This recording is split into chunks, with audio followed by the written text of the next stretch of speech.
Salut les amis. Bonjour.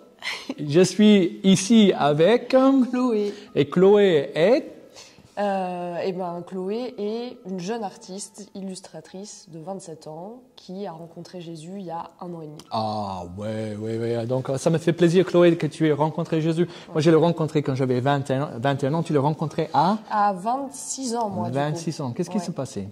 Alors j'ai rencontré Jésus pendant un moment où j'allais très très mal et il a transformé ma vie. Ça veut dire quoi? Tu étais très mal. J'étais dans un moment qui était très difficile. On déménageait, on aidait ma mère à déménager d'un appartement dont elle avait été expulsée. Ouais. Et j'ai rencontré Jésus chez ma tata qui est chrétienne. Elle. Ok. Donc, tu as été baptisée en petite? Oui, j'ai été baptisée petite. Ok. Baptisée tu es belge? Je suis belge. Belge. Ouais. Ok. Donc, baptisée en petite, tu allais à la messe régulièrement? Non. Non. Jamais. Non. Et tu faisais les messes de Noël et Pâques? Non, même pas. Non, tu chantais même pas le chant de Noël. Même pas le chant de Même Noël. pas J'ai chanté mes premiers chants de Noël cette année et j'ai adoré. Ok, donc voilà, vraiment une formation chrétienne. Ouais, Rien. Pas Okay. de première communion, pas de rien. Ok, donc Jésus pour toi, pendant ces années, il était qui pour toi? Je le cherchais un petit peu parce que j'aimais bien aller dans les églises. Ouais. Quand j'allais mal, j'aimais bien aller dans les églises, mais c'était un mystère, quoi. Je comprenais pas la crucifixion, c'était quelque chose qui me faisait peur. Je voyais ça comme quelque chose de violent et je voyais la religion catholique comme quelque chose basé sur la souffrance, un peu triste, quoi. Ah oui. Tu me trouves souffrant et triste? Non.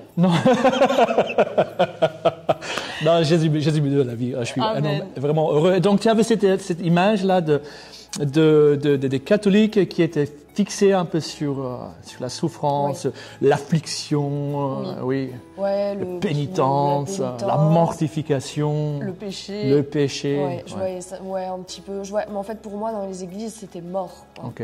Il n'y avait rien, pas de joie, pas de... Enfin, ouais. Ok. Et alors? Jésus m'a conduit ici. Mais avant tout, c'est Jésus qui m'a montré ce que c'était que le christianisme. Quand j'ai rencontré Jésus, je peux parler un peu quand même de ce que j'étais avant, parce que pour voir la différence vraiment qu'il y avait, j'étais quelqu'un qui ne croyait pas en la vie. J'avais l'impression que la vie, elle était faite pour les gens bêtes. Et je me disais, quand on est intelligent, on se rend compte que la vie n'a aucun sens.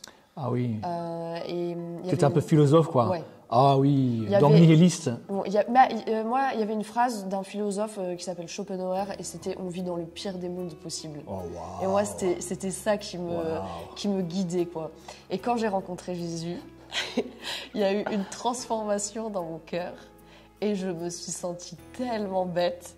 Et j'étais émerveillée par tout ce que je voyais dehors. Ah oui. Même des gens qui étaient heureux sur des terrasses de café, avant ça m'énervait, et maintenant je les voyais et j'avais envie de sourire avec eux et de les aimer, quoi. Ok. Et donc tu croyais pendant tout un temps que ce monde était le pire du monde, que l'homme c'est pas Dieu qui a créé l'homme, c'est l'homme qui a créé Dieu. Et c'était une espèce de fuite, la religion est une espèce de fuite. En fait, je croyais en Dieu, je croyais qu'il y avait quelque chose, mais je me disais, l'homme a tout détruit et il n'y a pas d'espoir. C'est ça que je me disais. Je suis content de ne pas avoir connu alors. Mais tu aurais été une bulle de joie.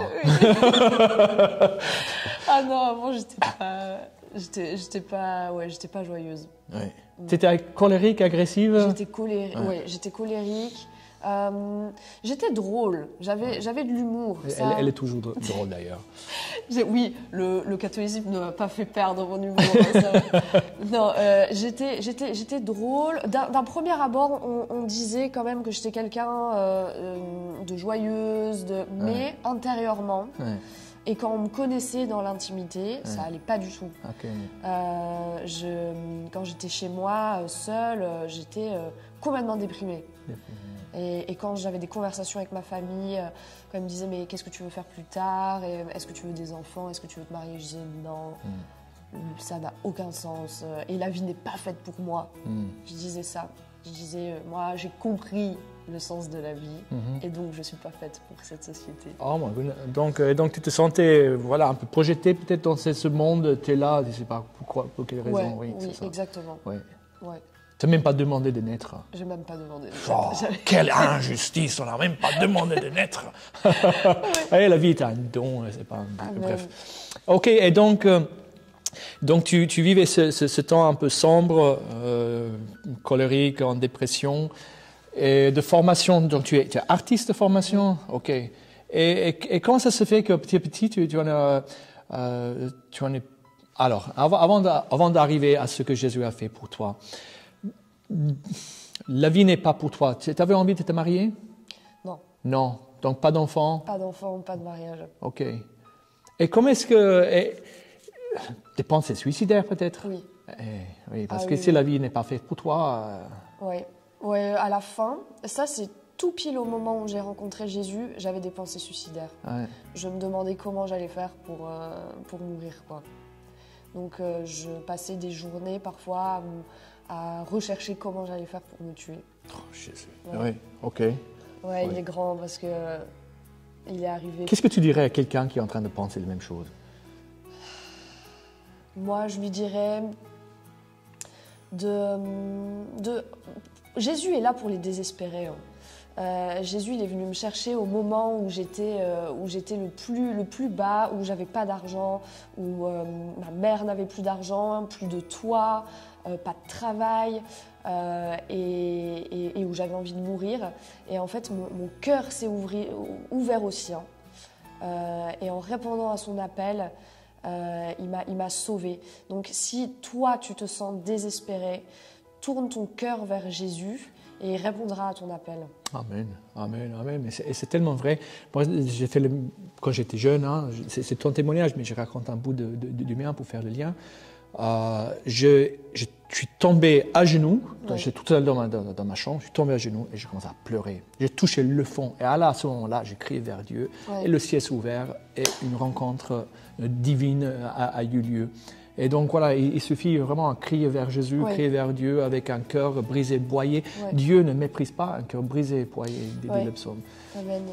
Et donc voilà, crier vers Dieu et Jésus te sauvera. Raconte plus là, ok. Donc voilà, donc comme on a dit, je suis baptisée, mais je ne vis pas dans une famille catholique.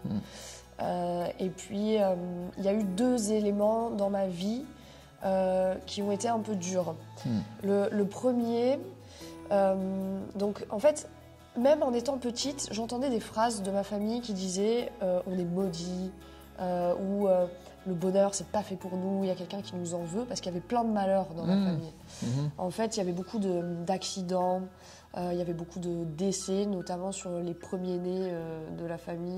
Ce sont des malédictions. Des malédictions. Il y avait plein de premiers-nés en fait, qui mouraient jeunes et de façon dramatique, quoi. Des cancers fulgurants, des accidents, des bombardements. Et moi, j'étais la première-née. et donc j'entends un peu des choses comme ça. Mais j'y fais pas attention parce que j'ai tout pour être heureuse, moi, à ce moment-là, dans ma vie. J'ai un papa et une maman qui s'aiment, j'habite à la campagne, dans une belle maison, avec un petit frère, on s'entend bien avec mon frère et tout, donc tout va bien. Et à mes 8 ans, ma mère, on est en vacances, et devant moi, elle fait une chute de 7 mètres. Et là, elle se blesse, et donc pendant 1 an, elle reste dans un lit médicalisé dans le salon de la maison. Et elle dit tous les jours qu'elle veut mourir. Et moi, à ce moment-là, j'ai commencé à me dire, en étant petite, en fait, peut-être que ce que j'entends sur ma famille, c'est vrai. Peut-être qu'il y a une malédiction, peut-être qu'on n'est pas fait pour le bonheur. Et la nuit, je commence à avoir peur et à entendre... Ah oui, mais c'est dingue ça. Ouais, à entendre des voix qui me disent, une vie réussie, c'est pas pour toi. Donc tu vois, même déjà professionnellement, petite, à 8 ans, je me disais, j'y arriverai pas. Mais ce qui me faisait tenir, c'était l'amour de mes parents. Donc j'ai vu mes parents s'en sortir. Mon père qui a été très patient et doux avec ma mère. Et donc je me suis dit, en fait, je vais peut-être m'en sortir dans la vie si j'arrive à faire un beau mariage et à fonder une belle famille comme mes parents ont fait. Sauf que à mes 18 ans, mon père, il m'annonce comme ça du jour au lendemain qu'il va partir pour une autre femme. Oh, donc l'image paternelle. L'image paternelle explosée. et de la famille, enfin, tout se brise et donc je me dis, mais en fait, même ça n'existe pas, quoi. L'amour, c'est un mensonge. Ce que mes parents, mon père, il me disait tout le temps, il me disait, on est une famille, on est soudés. Et je me suis dit, mais ça, c'est un mensonge. Ouais. Donc tout s'écroule. Tout s'écroule. Et donc, il me laisse avec un petit frère et une maman sur le dos parce que en fait, ma mère, donc avec ses problèmes de santé, ça faisait 20 ans qu'elle n'avait pas travaillé. Donc, elle se retrouve avec un trou dans le CV et elle se retrouve avec un problème de santé. Donc, trouver du travail, en plus à son âge, c'était... Et donc, je quitte mes études. J'avais commencé effectivement des études d'art. Je quitte mes études et là, je commence à travailler dans le milieu de la nuit. Oh. Ouais, pire erreur. La pire erreur. J'arrive à 19 ans dans un bar de nuit et je commence à travailler de 4h de l'après-midi à 3h du matin la semaine, 5h de l'après-midi à 6h du matin le week-end. Et je commence à boire. Et là, je fais tout ce qu'il ne faut pas faire. Et tout. L'alcool, la drogue, coucher à droite, à gauche avec n'importe qui. Je fais tout ce qu'il ne faut pas faire à cet âge-là, quoi. Voilà. Ouais, donc tu commences à sombrer, et aussi la rébellion là-dedans. Tu étais fâché avec la vie, tu t'en fiches de ta propre vie, de santé, voilà. Tu profites, entre guillemets. Je profite. En fait, au début, je trouvais ça trop drôle. Au début, je rigolais bien. Puis, en fait, on a l'impression qu'on crée des liens avec les gens aussi. On rigole avec eux, on passe des moments. Et puis, en fait, très vite, je me suis rendu compte que ce rythme de vie-là, ça abîme mon corps de toute façon. Dans un premier temps, c'est ça. Il n'y a pas de sommeil. Les gueules de bois, se réveiller mal le matin. Donc en fait, on passe une super soirée, et puis le lendemain, on est mal. Et puis en fait, moi, je voulais oublier mes problèmes. Je voulais oublier qu'il y avait l'argent qui commençait de plus en plus à descendre, que je donnais tout à ma maman, que c'était pas assez, et aussi... en fait, qu'est-ce que je vais faire de ma vie? Parce que je me doutais... J'étais pas bête, hein. J'étais bête, mais pas bête en même temps. Je me doutais que cette vie-là, je pouvais pas la vivre éternellement. Mais c'était un cercle vicieux. J'essayais d'oublier tout ça en buvant le lendemain. Je me retrouvais face à ces problèmes-là. Ok, donc... à 18 ans, 20 ans, tu es une fille. Bon, ta famille a explosé, tu es fâchée avec la vie, tu te considérais comme maudite, comme destinée au malheur. En plus, tu te... Et qu'est-ce qu'on disait là? Ensuite, l'alcool, drogue, milieu de la nuit. Donc, tu es paumée. Je suis paumée. J'essaye de... Ça a duré quand même bien 3-4 ans. Et j'essaye de fuir. Donc je voyageais beaucoup aussi. Mais je me mettais dans des situations dangereuses en fait. Je partais comme ça, sans argent, un peu n'importe où. Et je pense que là, à ce moment-là, déjà, je cherchais quelque chose. Je pense que à partir du moment où tu es parti en voyage, là, il y avait une quête spirituelle un peu plus profonde. Je cherchais, j'allais beaucoup dans des endroits où il y avait des montagnes.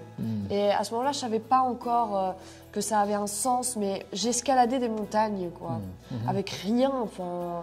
Et ouais, je cherchais, je pense que c'était déjà une recherche. Et donc, à partir de ce moment-là, j'ai coupé avec le milieu de la nuit quand même. Mais j'avais toujours ce cœur qui était endurci.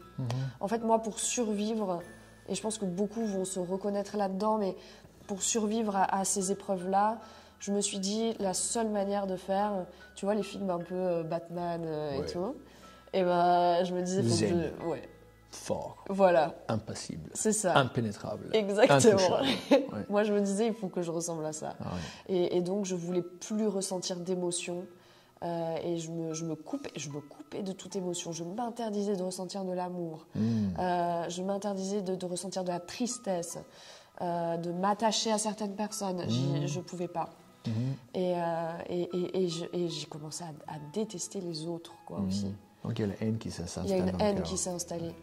Ouais. En fait, les gens qui étaient joyeux, qui étaient heureux, j'étais jalouse. Ah oui, c'était gonflé. Ouais. Oui. Et donc j'étais comme ça, quoi. Ouais. Ok, donc là tu échanges le milieu de la nuit pour les montagnes. Ouais. Il y a une quête spirituelle qui commence. Tu n'étais pas consciente. J'étais pas consciente. Ok. Non, pas du tout. Ouais. Et donc ça t'amène où cette quête inconsciente? J'ai quand même, en fait, je me suis retrouvée dans plein de moments et je savais pas que c'était Dieu qui me parlait à ce moment-là, mais en allant marcher comme ça toute seule et puis en voyageant dans des pays lointains comme ça toute seule, bah, je me retrouvais avec moi-même et pouvait y avoir que la place de Dieu à ce moment-là, en fait. Et donc, j'ai été inspirée de reprendre mes études. Ça m'a sauvée. D'artiste? Ouais, mes études d'artiste. Ça m'a vraiment sauvée de reprendre des études parce que alors je me suis accrochée à ça, quoi. Même tous les moments, parce qu'il y avait des moments horribles, hein, il y avait tellement de moments où j'avais ma mère à porter en pleurs comme ça au téléphone, qui avait plus rien, enfin. Et reprendre mes études, ça me faisait avoir quelque chose auquel tenir quand même. Un petit espoir, quoi. Et j'ai rencontré des gens bien pendant mes études. J'ai refait un cercle d'amis et je me suis repermise à ce moment-là de ressentir de l'amitié pour des gens. Ok. Un peu de lumière. Un peu de lumière. Tu commences à croire à la vie. Ouais. Ok. Mais tout de même, en fait, quand on n'a pas Dieu, on ne peut pas s'empêcher de faire des conneries, quoi. Et donc, je gardais quand même toujours un peu l'alcool, toujours un peu la drogue. Quelques copains sur les côtés? Ah oui, plein. Quelques, soyons honnêtes. Ah ouais. Non, en fait, moi, les gens, ils m'admiraient, hein, parce qu'ils se disaient, ah, Chloé, elle est libre, elle fait ce qu'elle veut. Mais moi, je me nourrissais un peu de cet orgueil. Je me disais, ah, on m'admire. Quand j'ai envie de prendre un billet d'avion pour partir, je pars. Si j'ai envie d'aller avec telle personne, je vais avec telle personne. Mais l'image d'une personne qui avait besoin de personne. Oui. C'est ça. Mais en fait, antérieurement, j'avais besoin de quelqu'un. Et je ne savais pas qui parce que je ne croyais pas en mariage, que je ne voulais plus croire en ma famille, que j'étais la seule à porter ma mère et mon frère. Donc en fait, je faisais confiance à personne. Donc je ne savais pas qui. Et Dieu merci, j'ai été protégée parce que tout ce qui était un peu le New Age, on me parlait de ça, on me disait, ésotérique, ouais, oui. ça me parlait pas. Je pense qu'il m'a vraiment protégée de ça, ça me parlait pas du tout. Oui, oui. Et alors, comment est-ce que tu es arrivé à Jésus? Et comment je suis arrivée à Jésus? C'est Jésus qui est arrivé à moi. Ah, c'est Jésus qui est arrivé à moi. Bon, je n'ai aucun mérite dans cette histoire. C'est lui qui est arrivé à moi. Donc à ce moment-là, je suis au fond du fond parce que j'ai plus aucune ressource, j'ai plus d'argent. J'étais avec quelqu'un, j'avais une relation d'amour avec quelqu'un quand même, mais qui est décédé malheureusement. Donc j'avais perdu ça aussi. Et j'avais ma mère qui se fait expulser de son appartement. Donc là, il n'y a rien qui va, quoi. Et je me rappelle qu'il y avait même des fois où je pleurais et je parlais quand même à Dieu en disant pourquoi tout ça, enfin. Donc je suis chez ma mère, on l'aide à déménager et c'est le pire des scénarios possibles parce que j'arrive dans un appartement qui est insalubre, qui est vraiment en décrépitude et donc on se dit comment on va faire avec le propriétaire, on n'a que quelques jours pour quitter l'appart. Ma mère, elle est amaigrie, elle est triste, elle pleure. Et dans cette histoire, il y a une petite lueur parce que il y a ma tata qui est là. Et ma tata, elle est chrétienne. Et en fait, j'ai toujours trouvé en cette femme quelque chose de très particulier. Donc, être un témoignage vivant quand on est chrétien, c'est hyper important parce que elle a participé grandement à ma conversion, quoi. Et parce que quand je la voyais, je me disais toujours, mais je veux lui ressembler. Elle a quelque chose de plus que les autres, quoi. Et je me rappelle, donc, je dormais chez elle le soir. Et je vais il y a quelque chose qui me dit va dans sa chambre pour lui dire bonne nuit. Et je rentre dans sa chambre et là je vois ce que j'ai cru pendant longtemps être une lampe. Mais je vois en fait c'était une icône. Elle m'a dit plus tard non, c'était pas une lampe, c'était une icône de Jésus qui montrait son Sacré-Cœur. Ah oui. Oui. Et en fait, je pense que Jésus, il savait... Bon, moi, j'avais une faiblesse avec les hommes à l'époque, et je pense qu'il a su comment me prendre, parce que quand je l'ai vu, je me suis dit « Oh, mais il est hyper beau !» Il est beau, Jésus. Je me suis dit « Il est tellement beau !» Il avait un regard un peu comme ça, et je l'ai trouvé super beau, et j'ai dit à ma tata « Waouh, mais il est tellement beau !» Et elle m'a dit « Mais oui, il m'accompagne toujours. » Et là, il y a quelque chose qui s'est passé. Et le lendemain, on retourne pour le déménagement et à la fin, je fonds en larmes dans les bras de ma tata. Ça m'était plus arrivé depuis au moins 1 an, quoi, de plus pleurer comme ça. Et donc je pleure, elle me prend dans ses bras. Puis je rentre chez moi et 1 ou 2 jours après, j'étais en train de faire, je crois que je faisais la cuisine, j'entends une voix qui me dit « Chloé, c'est mon amour qui va tout régler dans ta vie. » Et je sais que c'est Jésus qui me parle à ce moment-là. Tu l'as entendu? Je l'ai entendu, oui. Ouais. Verbalement aussi. Verbalement. Ouais. Et ça a résonné en moi très très fort, quoi. Et moi j'avais tout essayé, j'avais fait 3 ans de thérapie avec un psy, pour m'en sortir. Et cette phrase qui paraît toute bête, mon cœur à ce moment-là s'est renversé, quoi. Il y a quelque chose qui s'est passé et il m'a dit « Sois une lumière pour ta maman et tout va bien aller ». Et là, j'ai lâché tout ce que j'arrivais pas à lâcher avant, donc de contrôler ma mère, de l'aider, mais avec dureté. J'ai tout lâché, j'ai tout abandonné dans les bras de Jésus. Et je me suis mise du jour au lendemain. J'avais une Bible chez moi quand même, parce que j'avais déjà essayé de lire la Bible où j'avais rien compris, quoi. Et là, je commence à lire la Bible et là, je comprends tout. Je comprends que, en fait, Jésus, il est amour, que l'histoire entre Dieu et l'homme, c'est une histoire d'amour énorme. Et je le sens vivant avec moi. Donc je me dis, il y a un mec qui est mort il y a 2000 ans et qui n'est pas mort parce qu'il est ressuscité. Amen, de gloire. Et en fait, je veux apprendre à le connaître, quoi, parce qu'il est vivant avec moi. Donc c'était incroyable. Et je m'en vais comme ça voir ma mère qui habite à Namur chez un ami. Et en fait, moi, j'avais pris au sens littéral, apporte-lui une lumière, j'avais une petite bougie dans mon sac.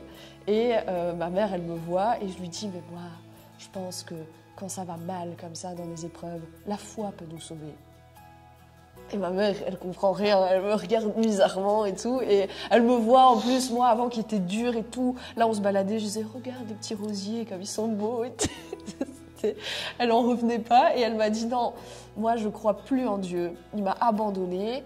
Parce qu'elle était croyante, ma mère. Mais elle me dit, il m'a abandonnée, je crois plus en lui. Et je lui dis, mais non, moi, j'y crois parce que je l'ai rencontré et viens, on va aller déposer une bougie à l'église et tout.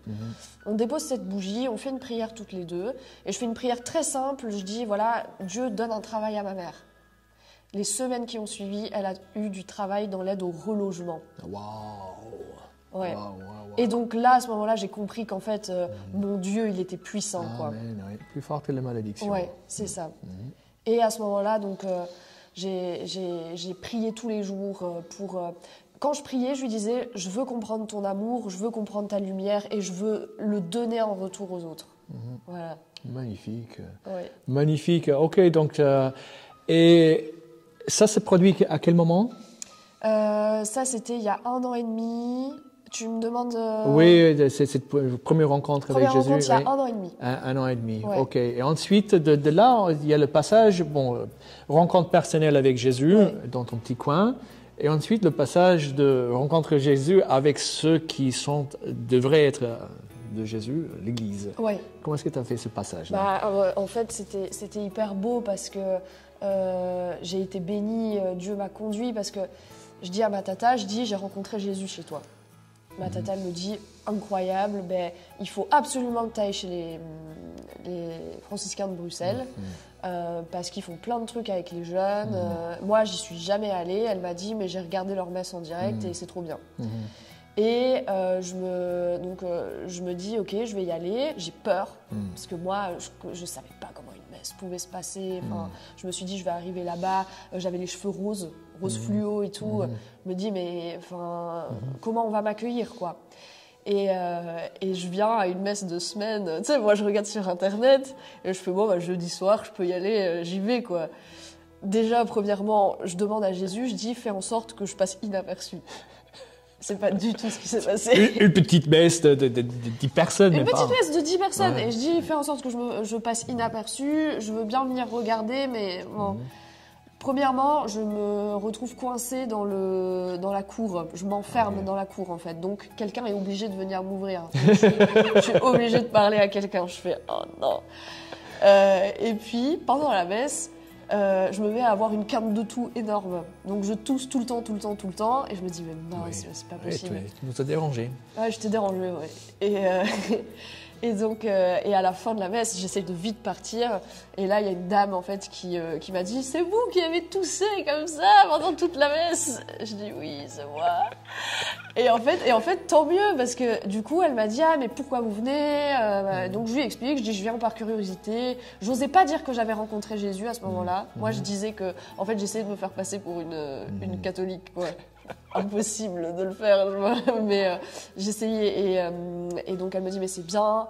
Et donc, elle a pris mon contact et elle m'a invitée à une veillée. Et à cette veillée-là, je suis arrivée avec des béquilles parce que j'avais un gros problème d'inflammation sous les pieds. Et j'arrive à la veillée, elle vient me chercher en voiture. Et là, je vois des gens qui dansent et qui chantent. Et c'est quoi ça? Ouais, je me dis, c'est quoi ça? Mais je suis émerveillée parce que moi, ça me parle, ça, en fait. Ah oui. Et moi, j'avais envie, je pouvais pas me lever parce que j'avais mes pieds qui allaient pas, mais je voulais me lever pour danser avec eux, quoi.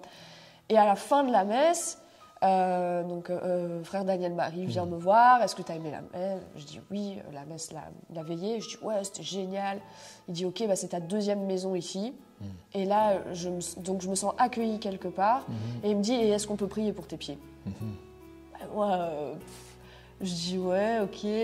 Je vois, on se met à plusieurs sur mes pieds. Je me dis, c'est quoi cette histoire? Un jeune qui me dit, est-ce que tu crois que Jésus peut te guérir? Je dis, ouais. Et là, sur mes pieds, comme ça. Et en fait, après, je repars chez moi. Et le lendemain, je me lève de mon lit. Comme quoi. Et du coup, à ce moment-là, je disais, non, mais Seigneur, t'es trop fort. Franchement, je priais comme ça. Je disais, mon Dieu, c'est un Dieu de victoire et tout. Et c'était fou ce qui m'arrivait, quoi. Ah, c'est trop beau, ouais. C'est trop beau. Donc aujourd'hui, après avoir rencontré Jésus, la dépression? Fini. Fini, ouais. Fini. À partir du moment où je l'ai rencontré, c'était terminé. Et la dureté du cœur? Et la dureté du cœur, pareil. Le pardon? Le pardon, je me suis pardonnée à moi-même. Ouais. Je me rappelle de mon premier week-end des jeunes où tu avais dit ça. Tu avais dit, voilà, s'il y a des gens qui ont des choses à se pardonner. Ah, oui. Et en fait, moi, c'était à moi que j'avais besoin de me pardonner. Parce que quand j'ai rencontré Jésus, il m'a montré tout ce qui n'allait pas dans ma vie. Et je peux vous dire qu'il y avait de la poussière à balayer sous le tapis. Il m'a tout montré. Et donc, je me disais, mais Chloé, mais c'est n'importe quoi, en fait. Ce que tu t'es infligé, quoi. Je tapais mon micro, pardon. En fait, c'était même pas les bêtises. Je voyais les bêtises que j'avais fait, mais je voyais surtout le mal que je m'étais fait à moi-même. Donc, et c'est là d'ailleurs où j'ai compris, s'il y a quelqu'un qui regarde cette vidéo qui pense aussi comme je pensais avant que en fait, les histoires de péché, en fait, c'est pas ça. C'est le péché, c'est se faire du mal à soi et donc briser le cœur de Dieu parce qu'on se fait du mal à soi. Parce que Dieu veut ce qu'il y a de bon pour nous. Écoute, dans ce même élan, on va prier pour les gens. Ouais. Ça te va? Oui. Tu commences. Au nom du Père, du Fils et du Saint-Esprit. Amen. Seigneur, je te remercie et je te rends grâce pour toutes les vies brisées que tu as restaurées. Et je te demande vraiment que par mon témoignage, des personnes soient touchées en regardant cette vidéo maintenant. Je vois des cœurs, vraiment des cœurs en pierre qui se craquellent et qui redeviennent vivants. Et je te demande, Seigneur, de venir donner un souffle de vie et d'espoir à chaque personne qui regardera cette vidéo. Et tu n'es jamais trop loin pour le Seigneur. Jésus, il est là, il te tend les bras. Et il attend une petite ouverture de cœur pour venir faire les mêmes miracles qu'il a fait dans ma vie, qu'il a fait dans la vie de nombreuses personnes. Et Seigneur, moi je voudrais prier pour tous ceux qui, comme Chloé, avaient fermé leur cœur à l'amour, à la vie, à l'espérance, qui ont choisi le désespoir et la dureté, la suffisance. Si cela te concerne, mon frère ou ma sœur, tu peux prier avec moi. Tu peux dire, Seigneur Jésus, je choisis la vie. Tu es la vie et je te choisis. Seigneur Jésus, je renonce au désespoir. Je renonce à la dureté. Je renonce à la haine. Je renonce à vouloir faire tout seul. Je renonce de vouloir être fort tout seul. Seigneur Jésus, je dépose tout ce mal sur ta croix et je t'invite maintenant à prendre la place de tout ce que je t'ai donné. Seigneur, remplis-moi de ta vie, remplis-moi de ton amour, de ton esprit. Et Père du ciel, moi je prie maintenant, dans le nom de Jésus-Christ, que ton salut touche les cœurs, tous les cœurs, les intelligences, les corps, la vie de tous ceux qui regardent. Que tous puissent chanter et louer ta gloire et se réjouir de ton salut par Jésus-Christ, qui vit et règne avec toi, le Saint-Esprit, maintenant et pour le siècle des siècles. Amen. Amen. Merci Chloé. Merci. Ciao. Au revoir.